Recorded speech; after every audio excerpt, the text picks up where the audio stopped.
All right, everybody, welcome back for another deep dive. Yes.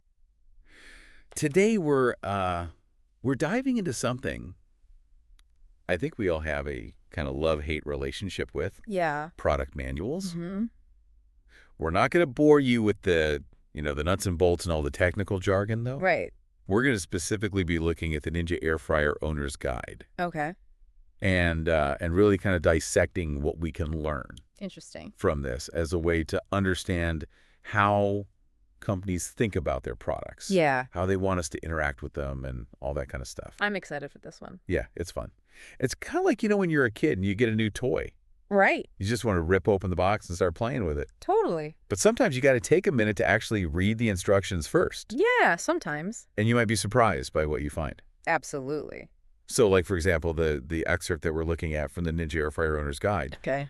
it barely even touches on how to use the air fryer itself. It's much more focused on, like, navigation and support, Oh, interesting. like how to find your model number, Hmm. how to register your warranty, Yeah. where to find accessories, all that kind of stuff. So more of a digital roadmap than an actual instruction manual. Exactly. Yeah, it's Yeah. like they're assuming that we're all going to go online to figure out how to actually use the thing. Well, I mean, it makes sense these days. Right. Like everyone's got their phone or tablet right there in the kitchen. Sure. So why not just have all the information easily accessible online?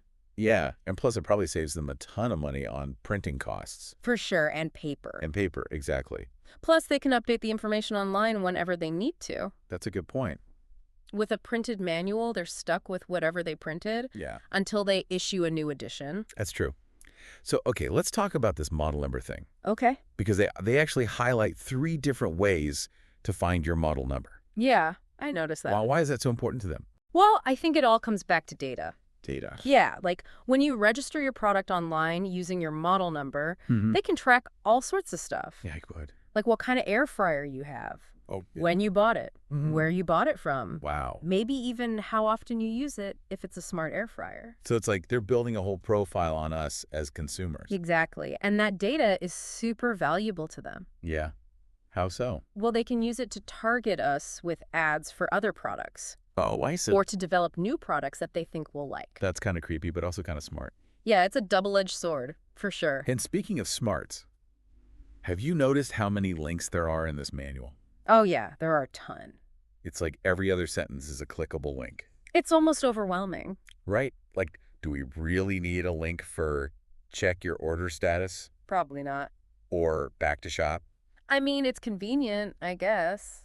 Yeah, but it also feels a bit like they're trying to control our every move. Yeah, I see what you mean. Like they want to keep us on their website at all times. Right, and keep us buying more stuff. Exactly. It's all part of their marketing strategy. So it's not just about being helpful. No. It's also about making money, Absolutely. which is fine, I guess. Yeah. It's Oh, just yeah. good to be aware of it. Mm-hmm. Now, there's one more thing I wanted to point out. Okay. It's this list of product categories at the bottom of the excerpt. Yeah, the countertop appliances, kitchenware, all that. Yeah.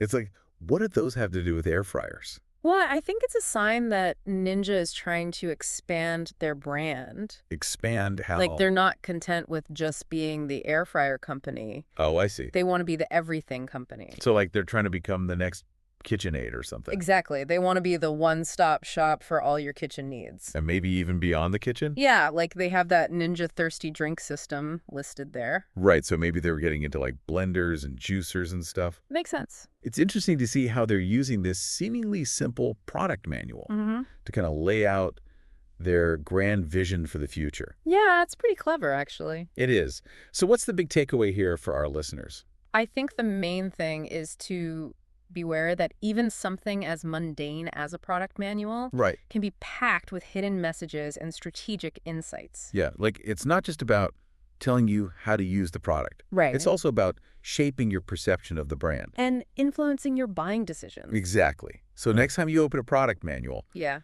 don't just toss it aside. Take a closer look. You might be surprised by what you find. Absolutely. Well, that's all the time we have for today's deep dive. Okay. Thanks for listening, everybody, and we'll catch you next time. See ya. Bye. Bye. And remember to always read the manual. Always.